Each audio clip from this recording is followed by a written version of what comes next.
ज़ोमैटो एक ऐसा नाम जिस नाम को मैक्सिमम लोगों ने सुना है, लेकिन वे अलग-अलग हो सकता है। कुछ लोगों ने सुना है कि वो इस कंपनी के प्रोडक्ट को यूज़ करते हैं, यानी इसकी सर्विसेज़ यूज़ करते हैं फॉर फूड ऑर्डरिंग के लिए। और सेकंड जिन लोगों ने इसका नाम सुना है, इस कंपनी में इन्वेस्टमेंट करने के बाद या फिर जब इसका आईपीओ आया था। ऐसे में क्या हुआ, आपके सामने इसका वीकली का चार्ट लगा हुआ है, जब से कंपनी लिस्ट हुई और आपको सीधा हर एक कैंडल 1 वीक को रिप्रेजेंट कर रही है, आपको कंटिन्यूअसली इसमें डाउनफॉल देखने को मिल रहा है। क्या अभी चल रहा है, जिस तरह से मार्केट में कुछ हमें रिबाउंड देखने को मिल रहा है, इसमें क्या हो सकता है वो हम समझेंगे, लेकिन कुछ बेसिक वे में इसको समझ लेते हैं। सबसे पहले ये आप देख लीजिए, इस कंपनी ने अपने इन्वेस्टर को पिछले 3, 6 और 1 साल में रिटर्न क्या दिए, क्योंकि इस कंपनी को मार्केट में लिस्ट हुए अभी 1 साल नहीं हुए हैं। तो अगर हम देखें तो 3 महीने -11% का रिटर्न, और अगर हम बात करें 6 महीने -50 से ऊपर के रिटर्न, ये तब है जब आज के दिन 14% भागा है। अदरवाइज 60 जो आपको 54% के माइनस दिख रहे हैं, अगर हम इसको देखें तो 64, और अगर हम देखें तो रफली बात करें नियर टू 74 के आसपास ये करेक्ट हो चुका है अपने हाई से। एक अच्छा खासा करेक्शन इसमें आपको देखने को मिल रहा है। ये है इसकी करंट की हालत या फिर आफ्टर लिस्टिंग की।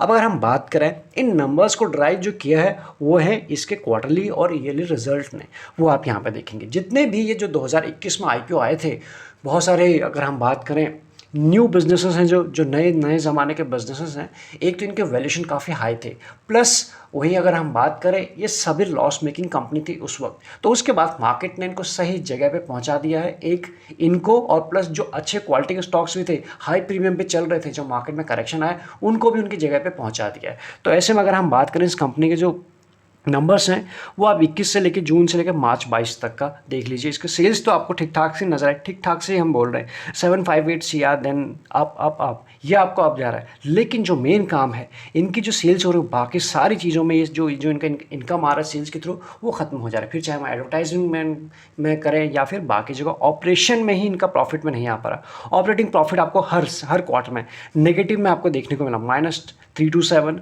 अगले क्वार्टर में और बढ़ा, फिर उसके बाद -435 और 40। तो चारों क्वार्टर में माइनस में ही था, जबकि सेल्स आपको बढ़ते हुए नजर आ रही है।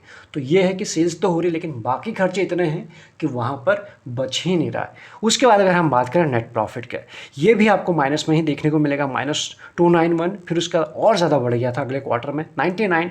ये हुआ था दिसंबर में, कुछ कम ज़रूर हुआ था लॉस, लेकिन अगर हम बात करें मार्च में -294, ऑलमोस्ट 300 करोड़ के आसपास माइनस में। ये है वो हालत, ये है वो नंबर जिसके वजह से हमने -50% का इसमें करेक्शन देखा, या फिर टॉप से बोलो -60-70% का करेक्शन।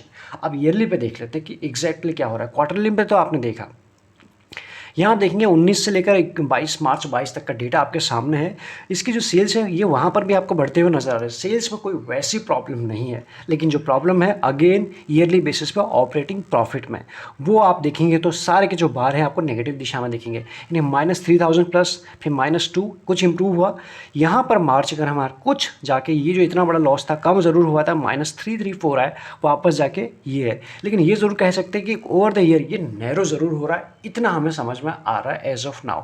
अब ये कब ब्रेक इवन पे आता है और उसके बाद देन पॉजिटिव, ये तो देखने वाली बात है। तो कंपनी हमारे सामने के लिए क्वार्टरली बेसिस पे या फिर ईयरली बेसिस पे रिजल्ट लाते रहेगी, वो हम देखेंगे। बट एज ऑफ नाउ जिस हालत में कंपनी चल रही है वो आप देखेंगे। नेट प्रॉफिट की बात करें, ये थे -940। उसके बाद 2020 में अगर बात करें 2000 प्लस का इसको लॉस हुआ। उसके बाद अगर हम अभी की करंट की बात करें मार्च 2022 में 1000 आसपास की, ये रफली बात करें 1100 करोड़ के आसपास का, अभी भी माइनस में। तो ये है वो हाल इस कंपनी की, क्योंकि उस वक्त आईपीओ जब आता है बुल मार्केट चल रही थी और जितने भी कंपनीज थे सभी ने अपना आईपीओ लॉन्च किया, वही एक टाइम होता है। देन उसके बाद सभी की वैल्यूएशन अपनी जगह पे अब आ चुकी है। ऐसे में अगर हम बात करें इस कंपनी की सेल्स एंड प्रॉफिट ग्रोथ भी, वो भी आप देखेंगे कि आपको माइनस में ही देखने को मिले। सेल्स जो हमने देखे थे सेल्स तब भी इसके आ रही, तो वो आपको 5 साल में 67, देन उसका 67 और -1 साल में, तो यहाँ पे डिप है। अदरवाइज जो प्रॉफिट ग्रोथ है उसमें जो पहले माइनस में था, फिर -310 गया, अभी जाके कुछ रिकवरी आने की कोशिश हो रही है। जो हमने देखा था कि कुछ जाके जो इस कंपनी का जो लॉस है वो नैरो हो रहा है अभी भी, तो वही आपको यहाँ पे देखने को मिला। बाकी अगर हम बात करें रिटर्न ऑन इक्विटी या ROC की अगर हम बात करें, वो आपको पुअर ही नजर आएंगे। लेकिन जैसे चीज़ें नैरो हो रही हैं वैसे यहाँ पर भी इंप्रूवमेंट आएगा। जो 83 था -83, फिर 80 और -23, ये इंप्रूवमेंट है, माइनस में ही है लेकिन इंप्रूवमेंट है। वहीं अगर हम बात करें -58, 65, तो ये आप देखेंगे जब कंपेयर करेंगे इन चीज़ों में तो आपको ये समझ में आ रहा है कि नैरो जो वर्ड हम यूज़ करते हैं वो यहाँ पे हो रहा है इस कंपनी का लॉस। बाकी अगर हम बात करें सबसे ज़्यादा जो होल्डिंग है या फिर ये कहें जैसी आईपीओ आया था देन उसके बाद पब्लिक की होल्डिंग इसमें सबसे ज़्यादा है एज ऑफ नाउ 83% पब्लिक के पास है इस कंपनी में। तो आप समझ पा रहे होंगे कितना इन्वेस्टमेंट कितना स्टेक किसके पास है। बाकी डीआईएस के पास है 3%, एफआईएस के पास है 10%। तो मेजॉरिटी इस कंपनी के जो प्रमोटर बन के बैठे हैं वो है पब्लिक यानी हम और आप। अब आपके पास किस लेवल पर है नहीं है वो अलग बात, लेकिन ये ज़रूर है कि मैक्सिमम लोगों के पास ये डेटा जो बता रहा है, ये रीसेंट का डेटा है, ये बता रहा है कि पब्लिक रिटेल इन्वेस्टर के पास इस कंपनी के शेयर हैं एज ऑफ नाउ।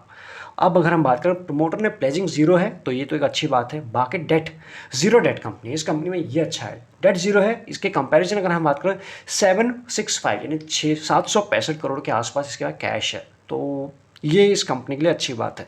वीडियो में हम आगे बढ़ रहे हैं। अगर आपके पास डीमैट अकाउंट नहीं है डिस्क्रिप्शन में आपको लिंक्स मिलेंगे जिसके साथ भी कंफर्टेबल हैं, बहुत सारे लिंक्स हैं, आप अपना अकाउंट खोल सकते हैं अपने लिए अपनों के लिए।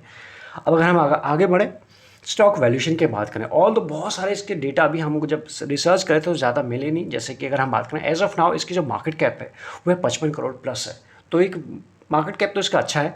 बाकी अगर हम बात करें डिविडेंड यील्ड जीरो है, ईपीएस आपको माइनस में ही नजर आ रहा है डेफिनेटली, बाकी सारी चीज़ें नेगेटिव तो ये भी है। इंडस्ट्री पी तो 188 चला लेकिन इसका हमें एग्जैक्ट पी नहीं मिला, लेकिन हम ये ज़रूर बता सकते हैं कि जिस तरह से अब ये करेक्ट हो चुका है, अब एक इंटरेस्टिंग लेवल के आसपास आ रहा है, वो आपको अब यहाँ पे समझ में आएगा। वीकली का चार्ट आपके सामने जोमेटो को लगा, यानी कि हर एक कैंडल जब से लिस्ट हुई है आपको 1 वीक रिप्रेजेंट कर रही है और इसका पूरा प्राइस एक्शन आपके सामने बिल्कुल डाउन ट्रेंड में बना हुआ है। एंड मार्केट में भी डाउन ट्रेंड था, ऐसा नहीं कि मार्केट में पॉजिटिविटी थी और इसमें नेगेटिविटी, तो मार्केट के साथ ही चला और जो इसके सही जगह पे इसको पहुंचा दिया। यहाँ पे इसने कुछ यहाँ पे ठहरने की कोशिश की थी, लेकिन जैसे ही ये पैटर्न कुछ टूटा एंड उसके बाद आपको एक शार्प इसमें फॉल देखने को भी मिला है।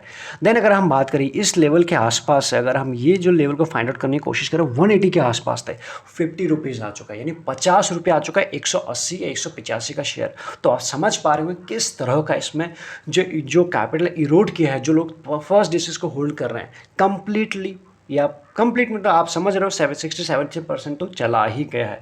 ऐसे में अब जाके ये शेयर उन लेवल के आसपास आए, एक उन वैल्यूएशन के आसपास जहां सब स्मार्ट मनी इसके ऊपर नज़र बनाई है या फिर इन्वेस्टमेंट करना शुरू कर दिया है। अगर आपको अगर ये वर्ड यूज़ इसलिए, और अगर आपको ये बिज़नेस अच्छा लगता है, जिस मॉडल में काम करती है, या आपको लगता है कि आने वाले टाइम में, सबसे पहला सवाल तो यही है, अगर आपको नहीं लगता है कि ये कंपनी ये जिस फील्ड में काम करती है वो ग्रो करेगा और वो फील्ड ग्रो करेगी तो ये कंपनी ग्रो करेगी, तो फिर आपको इसका एक शेयर भी नहीं उठाना चाहिए जो अभी 50 से 70 रुपये के आसपास मिल रहा है। अगर आपको लगता है तो आपको 50,000 शेयर भी आप उठा सकते हैं धीरे धीरे करके। सो सबसे पहले आपको बिजनेस में कॉन्फिडेंट रहना पड़ेगा कि नहीं ये बिजनेस अभी चलेगा, या फिर इसकी डिमांड है, या फिर ये कंपटीशन जो इसका बढ़ रहा है मार्केट में एज ऑफ नाउ, ये उनसे फाइट करके मार्केट में टिके रह सकती है। सबसे पहले ये आपको जानना होगा, समझना होगा, पूछना होगा अपने आप से।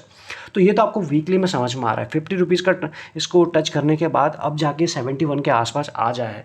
इसमें कुछ आपको ग्रोथ तो देखने को मिल रही है, और ये बाकी सारी चीज़ें हमको मिलेंगी यहाँ वनडे के चार्ट पे।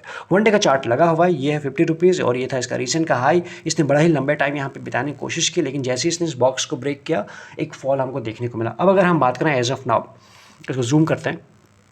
सबसे पहले हम इसको एक बड़ा ही बेसिक वे में कवर करने की कोशिश करते हैं। यहाँ पर जो ये वॉल्यूम थे और अब जो वॉल्यूम है, यहाँ पे आपको इंक्रीमेंट आपको होते हुए नजर आ रहा है, यानी कि जिस तरह से प्राइस बढ़ रहा है मार्केट में भी रिबाउंड आया है, इसमें भी रिबाउंड आया है, एक चीज़। दूसरी चीज़ अगर हम बात करें तो वॉल्यूम बढ़ रही है, जो इसका जो RSI है जो हम देखते हैं वो भी क्रॉसओवर आपको दे चुका है डेली के टाइम फ्रेम में।